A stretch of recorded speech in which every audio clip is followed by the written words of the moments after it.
জামের জেলি ঘরেই তৈরি করে নেওয়া যায় এত সহজে আর এত মজাদার হয়, আমি না পারলে বুঝতেই পারতাম না। হ্যালো এভরিওয়ান, আমি শান্তা বলছি। আর সবাই কেমন আছেন? আমিও খুব ভালো আছি।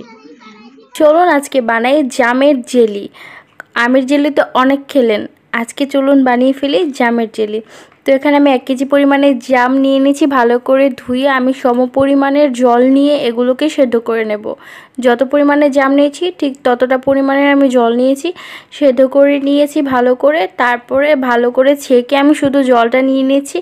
আর এখন যে পরিমাণে জল আছে ঠিক তার অর্ধেকটা পরিমাণের এখানে আমাদের চিনি দিয়ে দিতে হবে। যদি হাফ কাপ 1 কাপ জল হয় তাহলে হাফ কাপ চিনি দিতে হবে। তারপরে এগুলোকে শুধু জাল করতে হবে।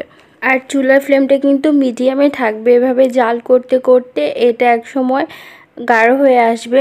তো এরকমটা হয়ে গেছে, দেখুন এখন কালারটা কত সুন্দর এসেছে। তারপরে এগুলোকে আরও কিছুক্ষণ জাল করে নেব।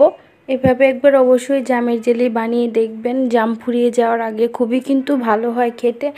তো এখন এখানে দিয়ে দিচ্ছি আমি হোয়াইট ভিনেগার। আপনারা এখানে লেবুর রসও ব্যবহার করতে পারেন, কিন্তু ভিনেগার দিলে কিন্তু এটা অনেক দিন সংরক্ষণ করা যাবে, প্রায় বছর জুড়ে। তারপরে এগুলোকে ভালো করে নেড়েচেড়ে মিশিয়ে নিয়েছি। আমি একটা বাটিতে একটু নিয়ে নিলাম, দেখে নেব যেটা হয়েছে কি না। তো এখন কিছুক্ষণ ঠান্ডা করে নিয়ে দেখে নিলাম যে বাটি থেকে এটা গড়িয়ে পড়ছে না, তার মানে এটা হয়ে গেছে।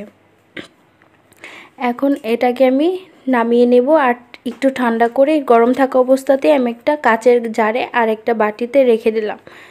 তো এটাকে আমি রেখে দেবো 5-6 ঘন্টার মতো, পুরোপুরি জমাট বাঁধা পর্যন্ত।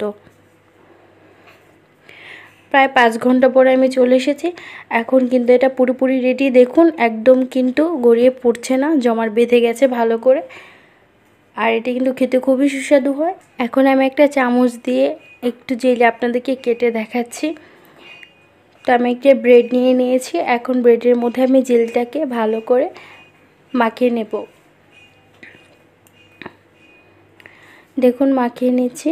এটা কিন্তু আপনার বাচ্চাদেরকে সকালের নাস্তা বা টিফিনেও দিয়ে দিতে পারেন, খুবই সুস্বাদু হয় খেতে। অবশ্যই একবার ট্রাই করে দেখবেন।